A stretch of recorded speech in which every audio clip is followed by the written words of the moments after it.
The following is a special presentation of Tony Curry Radio. Keep your mission on your mind and your mind on your mission. This is Mission Minded with Michael Coleman. Welcome back to another Mission Minded. Keep your mind your mission on your mind. And it is a brand new year. He is Michael Coleman. I cannot be happier to start my new year talking, of course, to the CEO of the Heart of Alabama Food Bank. Michael, how you doing? Happy New Year to you, brother. How you doing? Happy New Year to you. Got through the holidays. I survived the holidays, as I should say. The holidays are tough. Like we talked about, I have a couple of, my father passed away a week before Christmas 10 years ago. My grandmother passed away on Christmas Eve back in 98. So not always super happy memories, when you're going through that time. But no, got through it. Of course, going through a divorce, got some things going on in the family as well. So that's been a huge adjustment. So to be honest with you, I'm glad to get through the holidays and be back at work. I hear you. And that's not in Alabama looked pitiful in the bowl game. So I can't even enjoy sports right now. Yeah, 25 hasn't been particularly good to me yet either. So I'm hoping maybe all the bad stuff comes out early and maybe we can turn it around. That's right. Set our sights on the back half of the year. It's interesting too, because I don't think a lot of people realize just how hard you work and how much you do at a food bank during the last quarter of a year with Thanksgiving and with Christmases and with cold weather and just the change of the culture that we live in, period. Can you talk a little bit about that? And do you get to exhale in January? Yeah. One of the things that we've mentioned on probably a show or two, but when I first got here, they were telling me, and that makes sense. You're thinking fourth quarter, it's Thanksgiving time, it's Christmas time, a lot of food needs. What we try to do is set up our processes so that we can absorb increased demand without creating chaos.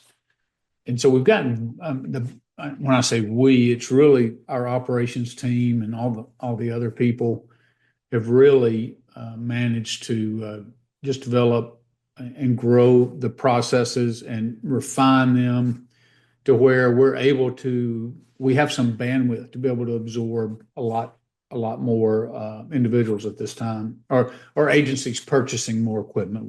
More food, which means we're moving a lot more food. In one respect, though, we're a lot like like most nonprofits, where the fourth quarter, October, November, December, is all about the fundraising time. You're always going to have your biggest month in December. Probably your second biggest month is in November. I think I said 50% of the annual income comes out of those 2 months, maybe 60%. So we were very blessed. One of the things we always are a little concerned about during the election year is a lot of disposable income gets sent to candidates. And so lots of times people who might normally send you $500 may send you $300, or they may not send you anything at all this year. So we've come through that in good shape. We actually exceeded last December's numbers. It's actually the total donations are down. The number of donors are down. And the total repeat donations are down. But the good thing is that our dollars ended up being actually just a tad better, which means that our per donation average is climbing. That's good. Yeah. And people try to interpret that data. Okay, you're losing donors. That's not good. But it could be several factors in that. There's a million different variables and lessons learned. You just got to dig down into the data to see what it's telling you. But the good news is those who did choose to donate are doing so at a higher rate, which means typically that our marketing and our relationship management, our community engagement is successful because they're believing in what we've done a good job helping them see the demand, see what the need is, helping them understand how their donations affect their neighbors so they can see the money flowing through us and into an impact and what that impact looks like. So I'm very positive about that. And, I'm just like you said, we always try to be positive. I'm like, Lord, you know what we need to be successful. I trust you to provide it. I'm going to do everything I can, keep my head down, but ultimately, whether we're successful or not, it's going to be in your hands.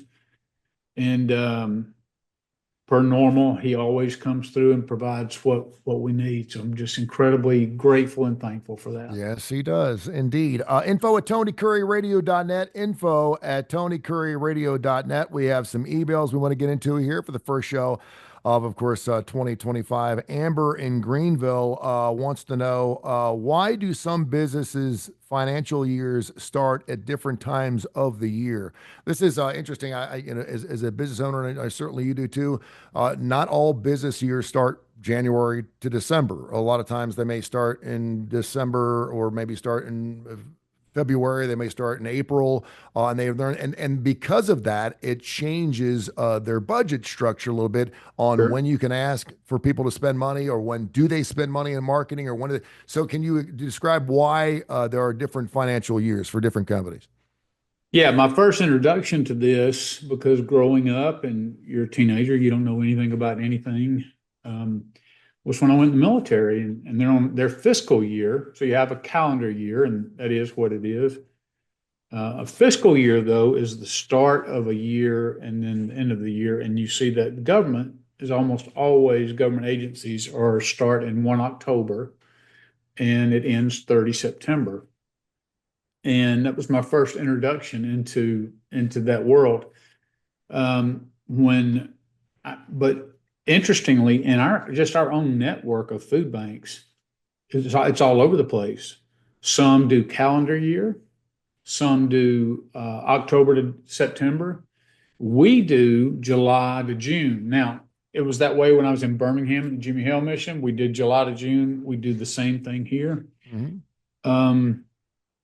I think lots of times when people do calendar years, so I'll speak this for nonprofits, but I think as a general rule, people look at their business and where information or key months fall, and where in that cycle. And so they adjust that based on what they believe their needs are. So for food banking, let's say that I was doing a calendar year. Mm-hmm. And so 1 January would be the start of my fiscal year as well. Well, the fiscal year is going to be based on what you did last year. And with November and December being already your biggest donation months, it's hard to get November and December because you're already going to be putting that budget together and you don't even know what your biggest months are going to produce in order to project into the future year. So the way we have it now is in July, I've got 6 months. So we just completed December. We've completed our 6th month. Now we're in our 7th month. At the end of February, at the beginning of February, I'm already going to begin next year's budget preparation. So I'll have February, March, and April, because those months are pretty static in terms of need, in terms of fundraising. So my big month's already passed us. Now I can get a vision for kind of, hey, are we going to meet the budget? We're far enough along in the year. Are we going to meet the budget? Roll into this. And the transition from one year to the next, it's just a good fit for us. There's no, and I'm a tax attorney, which I am not, may indicate there's tax advantages or whatever, depending on when that is. But for us, it fits us to be able to evaluate our giving times, our greatest food need times, all that kind of stuff for our fiscal year to be 6 months offset of the calendar year. Okay. But everybody's going to be different. There you go. Great question. Info at TonyCurryRadio.net. Info at TonyCurryRadio.net. Connie in Birmingham wants to know about the Farm Bill. The Farm Bill, of course, has not been voted on as of right now. And obviously, with our presidential, like, we got special guests coming in the studio. That's all right. Such are the holidays. He comes in and keeps me warm. Thank you, Jager. I appreciate that. He's worried about you, Dad. He is. Thank you, sir. Appreciate you. I love you. If I take this off for some reason, he knows it comes off, and he'll be back in here about 5 minutes to put it back on again. He loves his dad. Yeah, I love him too, big time. Wants to know, what was I talking about? The Farm Bill. You talk about the Farm Bill in the past, and it does directly affect you guys. Hugely affects us. Yeah, and a whole issue of food insecurity. So let's kind of circle this up. We have not only another president, a president that we've had before, so you can kind of get an idea of how he's going to do things, but we're also switching parties. How does that all play into what non-for-profits and specifically the Heart of Alabama Food Bank does? Yeah, so I won't go into the full detail that I did last time, but just in a nutshell, more so than not, Republicans, when they look at the Farm Bill, so it comes around every 5 years. Well, of course, we'll be starting year 7 because they didn't want to do anything the year because of squabbling, and then it got into the election year, and it just keeps getting punted down the road. So after the election, we feel like, okay, in the springtime maybe is a good time where they're going to come back and really attack this bill. But it has your SNAP benefits. A lot of people know them as food stamps still. So you have those kind of individual benefits, WIC, things like that. Mm-hmm. But then on the other side, you also have a lot of things that have to do with agriculture policy and benefits to farmers and trying to make sure that we can have a sustainable food source. And the research that just all those different things that go in that, the USDA and all of that. So now there are exceptions on both sides, and there are no black and white. I'm not trying to make it that way, but primarily what you will see when you see Republicans talk about the Farm Bill is focused on farming, the business of agriculture, the food supply, all of that kind of stuff, more as it affects the national economy, the world economy, those kind of things. When it tends to Democrats tend more to focus as a group on the individual benefits, the SNAP benefits, the social support structures. And again, that doesn't mean Republicans don't care about that issue, nor does it mean that Democrats don't care about farmer issues. We know all that's not true. So, but they kind of get entrenched, and because they see the world differently on almost every issue, and they become entrenched. There can be a challenge. Now, you have organizations that like Feeding America that have a lobbyist that go there and say, hey, we're asking that the Farm Bill double SNAP benefits. We're asking the Farm Bill to double TFAP allocations. And TFAP allocations, TFAP is the primary USDA program. It stands for the Emergency Food Assistance Program. And so basically, the USDA spends billions of dollars a year buying food from farmers and manufacturers and sends it directly to food banks to be distributed based on the food insecure number of people in the area that we cover. And then even provides us some funding to help cover the cost of the distribution. Are there, but real quick, correct me, right? Are there farmers just for Feeding America? No. Okay. No. But the USDA, another example would be and this is state by state, but Alabama has a LFPA, which the bottom line is local farmers programs where they will go to, if a farmer gets approved, a farmer can have his crops, or at least a portion of his crops, fruits, any kind of produce, purchased directly by the USDA, and instead of it going to the market or going to Walmart, It comes directly from the farm to the food bank. Gotcha. And those are so helpful because usually that gives us 2 to 3 weeks to move that produce. Lots of times when we get produce, it's got 2 or 3 days left. Mhm. And so we really have to, again, be efficient. So all those issues are in there, like how much assistance we're going to get as a food bank. We get probably 20 to 25% of our total funding from the government.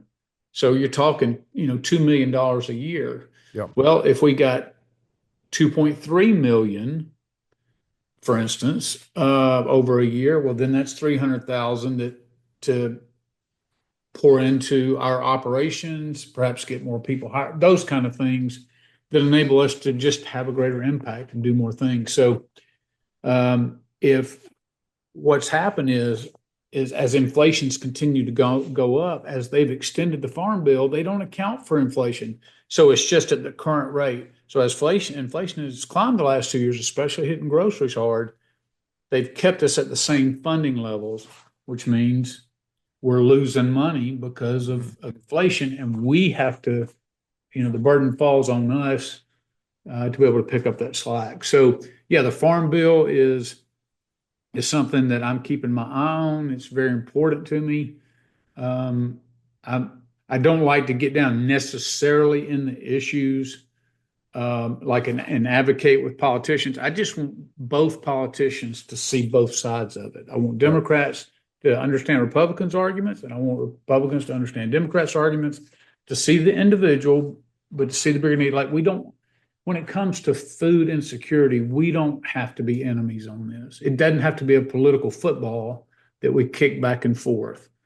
And they will find some common ground, especially if Republicans hold together. It can make it easier than having a split government, for them to get something like a farm bill across. But we'll see. But I'm hopeful that at least by the summertime, the farm bill will be passed. There you go. Michael Coleman is the CEO of the Heart of Alabama Food Bank down there in beautiful Montgomery, covers 35 counties in the great state of Alabama. And of course, also works with Feeding America and just does wonderful work. Steve in Orlando, please. Well, first of all, he says, I love the show. I love listening every single week. He works with a food bank down in Orlando, which is awesome. And wants to know, ask Michael if he's ever heard of cultured meat and how it could change food banks forever. Cultured meat, do you know what cultured meat is? It's meat you grow. Meat you grow. Okay. I was fixing to say, I don't know that I've heard that term, or if I have, I've maybe seen it in context and understood. And I think out in the West Coast where they're millenniums in front of us in kookiness. I think you can already buy cultured meat out there at some grocery stores. Now it's super expensive, but it's actual meat that you grow in a petri dish, and it grows like a regular meat. And you can have it taste or look or feel any particular way you want. I'm not really sure how it works. I'd have to do a little research on that, but that's something. I mean, anytime you can grow something that would be meat based, obviously would I would think would be a game changer. Yeah, I'm to be honest with you, I don't know enough about it to offer an opinion other than to say this. I know people get really freaked out when you talk about genetically modified things and new things like that. Let me just, and I'm going to my go-to, my wiki. Cultured meat, also known as cultivated meat, among other names, is a form of cellular agricultural wherein meat is produced by culturing animal cells in vitro. Culture meat is produced using tissue engineering techniques pioneered in regenerative medicine. Jason Matheny popularized the concept in the early 2000s after he co-authored a paper on culture meat production and created New Harvest, the world's first nonprofit organization dedicated to in vitro meat research. It has the potential to mitigate the environmental impact of meat production and address issues regarding animal welfare, food security, and human health. So there you have it. It is something it's not the future. I mean, it's here. Yeah. Well, I'm making a note right now, and I've got to, before I form an opinion, I need to figure out more about this. My apologies. No, it's fine. Maybe next week we dive into, far out, crazy, interesting, different ways that people can be fed, and this is certainly something that I think a lot of people are like, what in the world are you talking about? But I didn't think, a lot of people are like, what are you talking about? I wouldn't eat that. Well, we have vegetarian meat now. We have things that we never thought we'd have in the first place. So there you have it. To go along with that. I will tell you this real quick before you jump on that. Yeah. One of the things that we are all for is bringing more protein, because it's one of the things, especially where we are in the South, we have a lot of obesity, especially with our poor, because they don't have access to the more expensive produce and the fruits and your proteins and stuff like that. So you end up eating a lot of processed food, a lot of sugary foods, a lot of heavy carbohydrates. I would tell you, one of the things that I love, even though I'm not personally a hunter and I don't personally enjoy deer meat, but we have a feral hog population that's getting worse and worse. And we also have one of the, I think, more deer per square mile than any other state in the nation. And sometimes when hunters, so they're able to kill multiple deer, and when they do, there's programs out there that encourage them, that will pay the processing for that. And then as long as it's processed by a licensed processor, we can then bring that into the food system. Okay.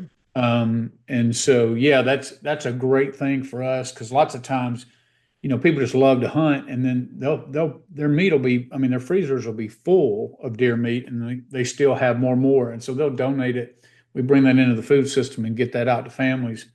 And I'm just all for, look, if you're going to, and our deer population has to be managed here effectively, because there's so many of them. But I love the idea of that food being brought into the food supply system and being distributed for people who are in need. Kind of crazy, man. If you were like in 20 or 30 years growing your own meat down there at the heart of Alabama Food Bank, that'd be kind of. I got to be honest with you. Us Southerners, we're going to probably be the last ones on board for that. If based on what you read to me, you're probably right. We're a finicky bunch. We'll eat a possum or something, or a squirrel. Yeah. But don't grow our meat in the lab. Tabitha in Inverness says, love the show. Listen every single week. Heard you do a recent show on Dollar Tree and Dollar Generals opening up everywhere. We talked about this, oh my gosh, 4 or 5 shows ago.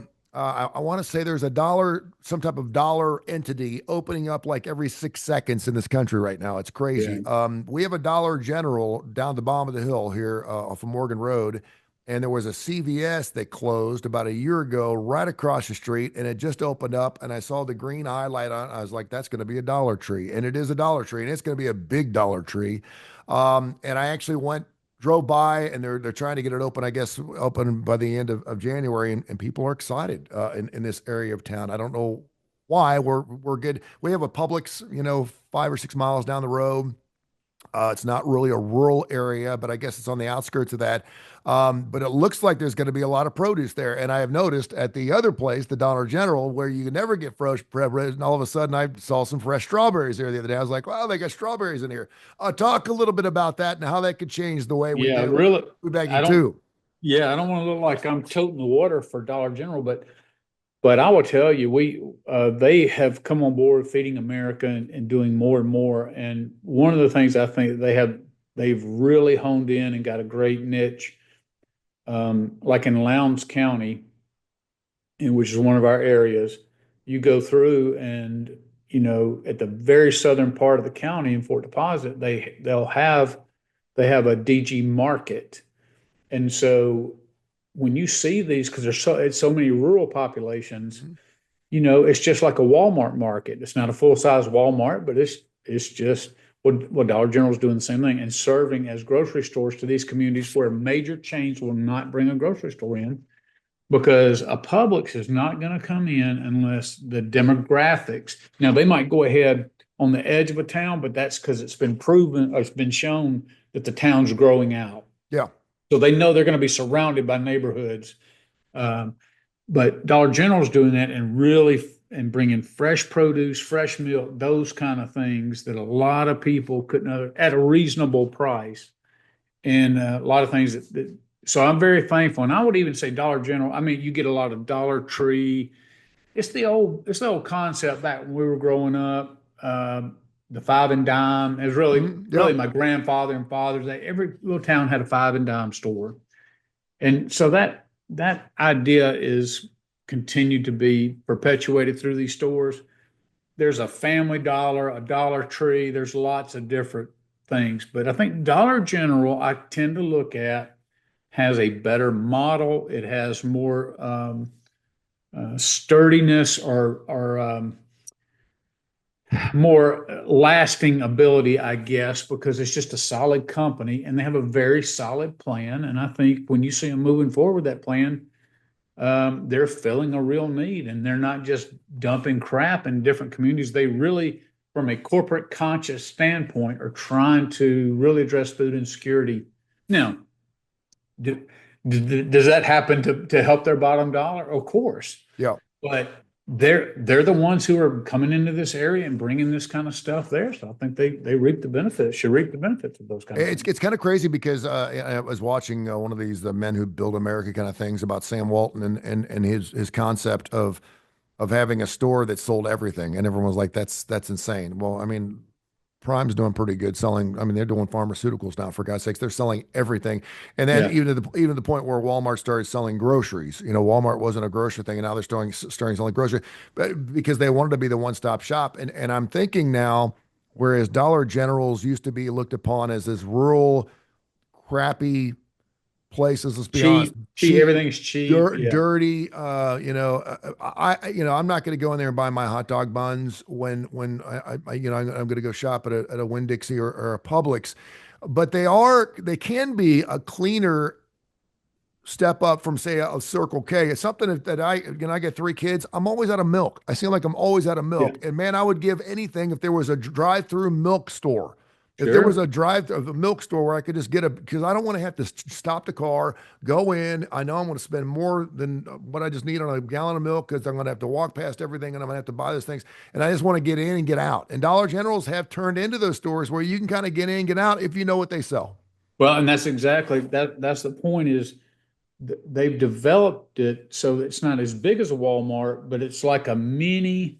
And so they're starting with refrigerated items. They're not going to bring in meats. If they do, it'll be limited, but I could certainly see them bringing in some meal kits maybe that you see in some of these places. But I think it's so you're not going to have as large a selection as you do in a Walmart. You might have bread, but you might not have 20 different kinds of bread like you do at Walmart. You're still filling a need. You just don't have as large a population in these rural areas, so your customer base is not going to be as big, so you don't need as much space. But I really appreciate companies who fill that niche because they can go a long way towards helping our communities be healthier by providing a reasonably priced healthier choices for them. Hey, thanks for the emails, info@TonyCurryRadio.net. We'd love to get to those every once in a while. And thanks to the thousands of folks who listen to the show every single week. We greatly appreciate you going back and archiving some of our previous shows. You can check those out, Tony Curry Radio Podcast. All you can do is pull up Tony Curry Radio Podcast, go to Audio Boom or anywhere you get your favorite podcast, and you go back and listen to all of our shows. And we got some really, really good shows on there, including, of course, the executive director of Feeding America, who's joined our show. And a couple of times we cut up a show about a year ago. We probably need to get her back on. We also do a show called Bite by Bite, which is a show specific to the needs of Heart of Alabama Food Bank. And if you're listening here on our network on Tony Curry Radio, that show will be coming up here next, or you can find that Bite by Bite wherever you get your favorite podcast. Michael, thank you so much. Till next week, my man. Happy New Year. Wishing everybody a Happy New Year.